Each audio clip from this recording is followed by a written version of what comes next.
காலேஜ்ல படிச்சாலும் நம்ம ஊர் கிராமம் மாரி வருமா? ஹே ரேஷ்மி, ஆடி ஐஸ்வரி வந்து உட்காரடி பாத்துக்கிட்டு இருக்க. இல்லடி, நம்ம ஊரை இத்தனை வருஷமா மிஸ் பண்ணத பாக்குறேன். ஆமாண்டி, நம்ம ஊர்லயே நம்ம தான் ஃபர்ஸ்ட் வெளிநாட்டுக்கு போய் படிச்சுட்டு வந்து ரொம்ப நேரமா நீ என் கூட வெளியே உட்காந்துருக்க. இருடி, உனக்கு நான் சேர் எடுத்துறேன். இல்லடி வேண்டாண்டி, உன்கிட்ட ஒரு விஷயம் சொல்லலாம் தான் வந்தேன். என்னடி சொல்லு.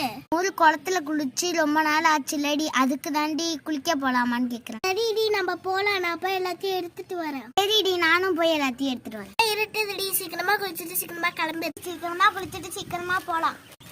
எப்படி இருக்கு கூடம்? வாடி, நேரமாச்சு இறங்கலாம். நான் டைவ் அடிக்க போறேன். ஏதாச்சும் பண்ணு. ஐஸ்வர்யா, தண்ணி ஐஸ் மாரி இருக்குடி. ஷாம்பு போடுறடி, நானு சீக்கிரமா குளிச்சுட்டு வாடி போலாம். வாடி, ரொம்ப இழுத்திட்டு வீட்டுக்கு போலாண்டி வா. அடா, காய எப்படியோ போட்டாச்சு. நீ பார்த்து ஃபர்ஸ்ட் வீட்டுக்கு போடி. ரொம்ப டயர்டா இருக்கு, நான் தூங்க போறேன். வெறும் காலைல பாப்போம். சரிடி, நான் எங்க வீட்டுக்கு போய் தூங்குறேன். பாய் டி, குட் நைட்.